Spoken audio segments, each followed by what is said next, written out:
Assalamualaikum warahmatullahi wabarakatuh.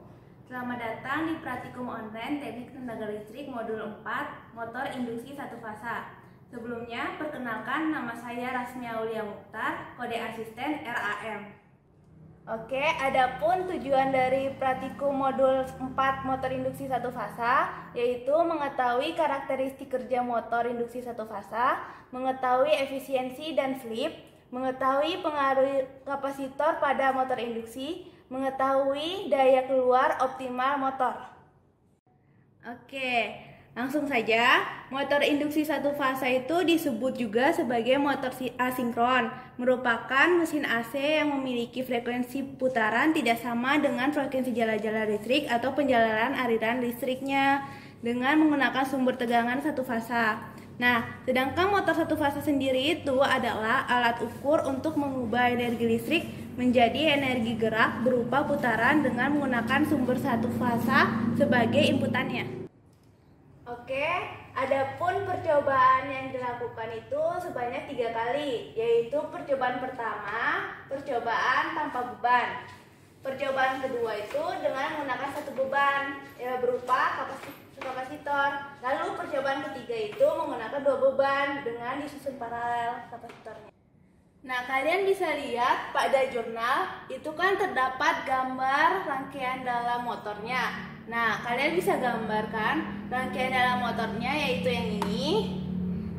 Lanjutnya, pada tabel pengamatan itu kan kita harus mencari P perhitungan. P perhitungannya itu dapat dari mana? P perhitungan itu dapat dari rumus V kali I. V kali I ini sendiri didapat dari data yang kita ambil. Selanjutnya, slip. Nah, kita mencari slip itu didapat dari kecepatan stator dikurang kecepatan rotor per kecepatan stator dikali 100%. Nah, kan ini kecepatan statornya ini belum diketahui kan? Kita cari dengan rumus ini, 120 dikali F per P. P itu sendiri adalah pol atau kutub. Nah, pol pada mesin arus induksi ini yaitu ada 2, yaitu selatan sama utara. Selanjutnya V-nya ini, F-nya ini kita dapat dari nameplate. Nah, di nameplate tertulis frekuensinya yaitu 50 Hz. Nah, kan di jurnal itu disuruh menuliskan nameplate kan? Kalian bisa menulis nameplate ini semuanya ya. Ditulis semuanya. Ingat, ditulis semuanya ya. Adapun alat dan bahan yang digunakan untuk praktikum kali ini yaitu variabel AC, lalu wattmeter, ada terminal, kapasitor, motor induksi satu fasa yaitu pompa air, takometer, dan jangan lupa jumper untuk menghubungkan semuanya, serta sarung tangan untuk menjaga keselamatan selama menjalankan praktikum. Oke, langsung aja kita mulai merangkainya. Kita rangkai sesuai dengan gambar pada percobaan yang tadi. Karena ini percobaan pertama, jadi kita tidak terlebih dahulu menggunakan beban. Nah, langsung aja. Kita pertama itu menghubungkan kabel steker pada inputan variabel AC yang nantinya akan terhubung langsung ke sumber tegangan. Lalu keluarannya itu kita hubungkan pada wattmeter, yang mana bagian positifnya itu kita hubungkan pada watt, yang negatifnya kita hubungkan ke ampere. Nah, karena di wattmeter itu ada 4 bagian, sedangkan yang udah terhubung itu adalah 2, yang belum terhubung kan 2 lagi nih, yaitu com dan volt. Nah, com dan voltnya ini kita hubungkan ke terminal. Karena terminal ini non-polar, tidak ada kutubnya, jadi nggak masalah kalau kita hubungin di sembarang aja, karena nggak ada pengaruh positif dan negatifnya. Selanjutnya, di bagian kedua terminal ini kita sambungkan ke pompa airnya, yaitu motor induksi satu fasanya.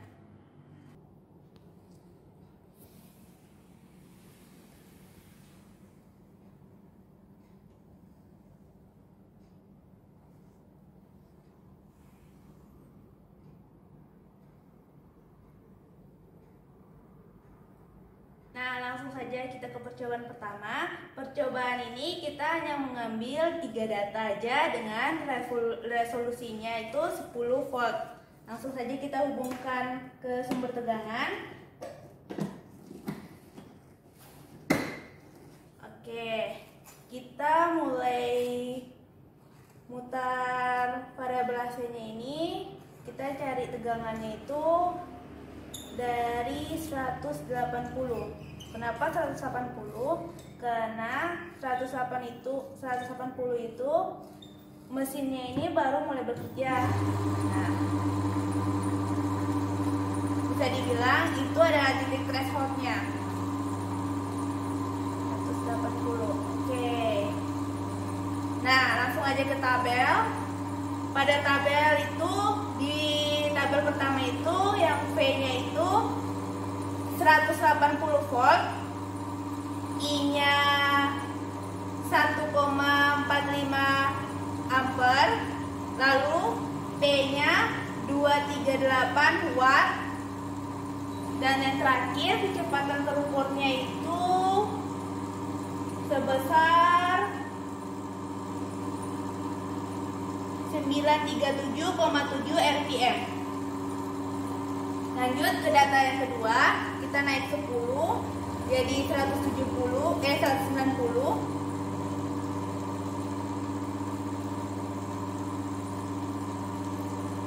Bisa dituliskan V-nya adalah 190 volt dengan I-nya 1,40 ampere, lalu P-nya 247 watt. Kecepatan terukurnya itu adalah 939,8 rpm. Dan data yang terakhir kita naikkan jadi 200.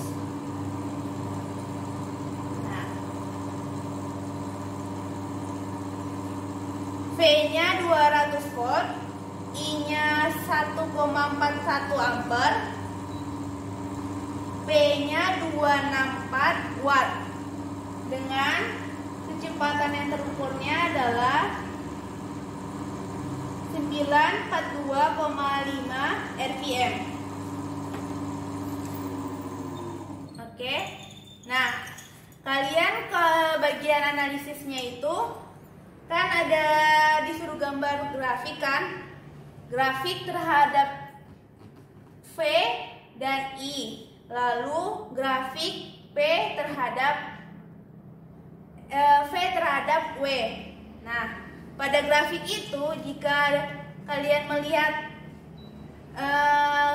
garisnya itu nggak linear naik, maka itu terdapat kesalahan pada pembacaan alatnya atau efisiensi dari alat tersebut udah menurun. Kenapa udah menurun? Karena alat ini udah sering digunakan.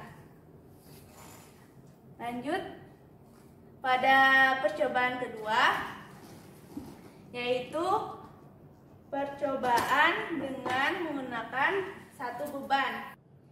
Nah, rangkaiannya ini masih sama seperti sebelumnya. Kalian bisa lihat di gambar yang sebelumnya. Nah, kita hanya menambahkan satu kapasitor. Langsung aja kita ambil datanya. Datanya sama seperti tadi, kita hanya mengambil 3 buah data dengan resolusi 10 volt. Kita cari titik thresholdnya terlebih dahulu. Alat ini mulai bergerak di saat berapa volt, kita lihat. Oke.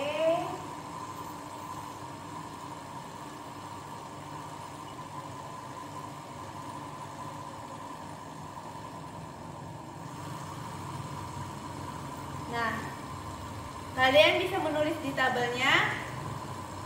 Bagian V itu 80 volt dengan I-nya itu 0,79, lalu P-nya 63 watt dan kecepatan yang terukurnya itu 1044 rpm. Lanjut data yang kedua.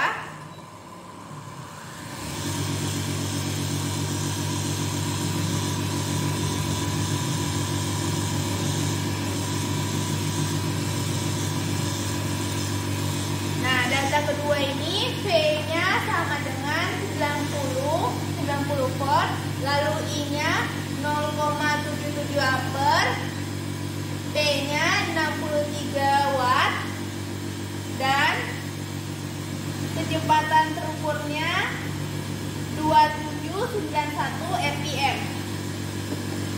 Data yang terakhir kita naikkan lagi.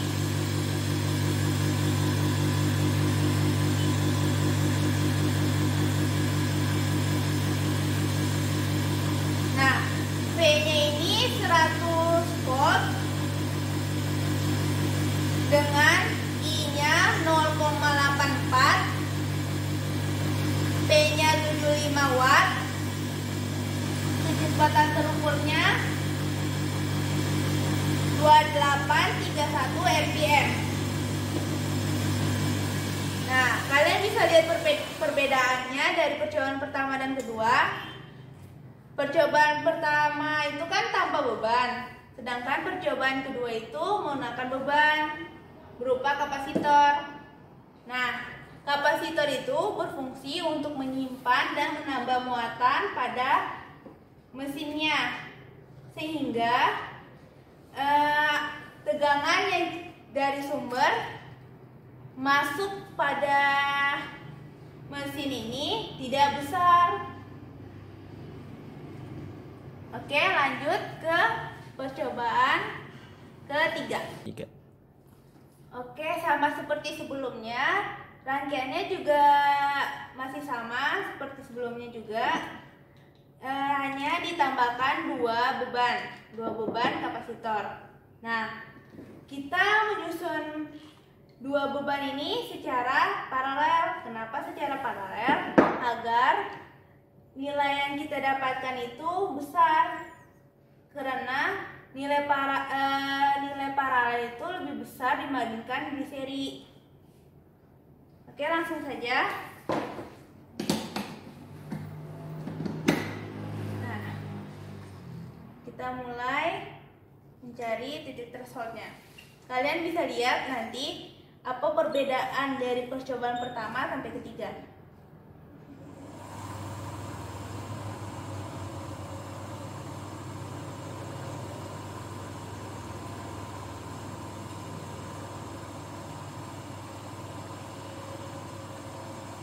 Nah, kita mulai.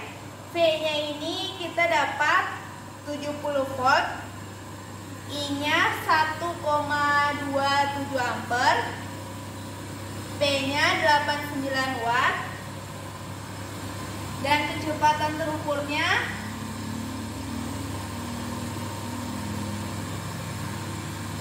1984 rpm. Lanjut ke data yang kedua.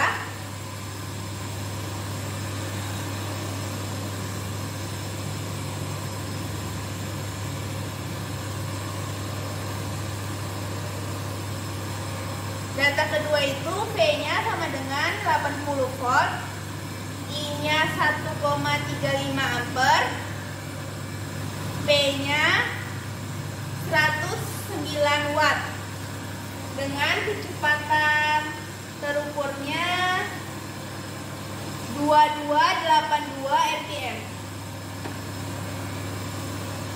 Dan data yang terakhir,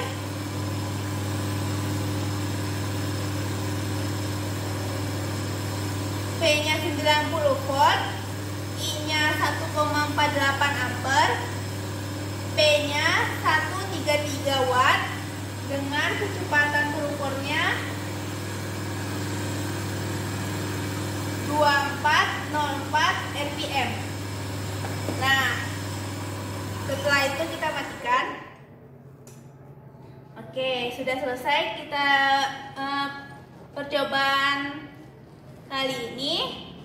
Penjelasan sedikit mengenai jurnal. Pada jurnal kan itu terdapat analisis ya. Analisis pada percobaan kedua dan percobaan ketiga itu ada kesalahan penulisan. Nah, kalian bisa lihat di percobaan analisis yang nomor 2-nya itu kalian ganti dengan apakah pengaruh dari nilai kapasitor terhadap kecepatan motor. Nah, seperti tadi sudah dijelaskan, pengaruh dari penggunaan kapasitor pada percobaan kedua itu untuk menambah muatan pada motornya. Sedangkan untuk percobaan ketiga kita kan menggunakan dua beban nih, disusun secara paralel. Nah, maka semakin besar muatan yang diberikan, semakin kecil tegangan pada sumber yang kita berikan. Seperti tadi, kalian bisa tulis pada kesimpulan semua apa. Oke, sekian dari praktikum online teknik tenaga listrik modul 4. Maaf jika ada kesalahan dan kekurangan dalam penjelasan materi. Jangan lupa jaga kesehatan dan jangan lupa ngerjain jurnalnya ya. Wassalamualaikum warahmatullahi wabarakatuh. Selamat siang.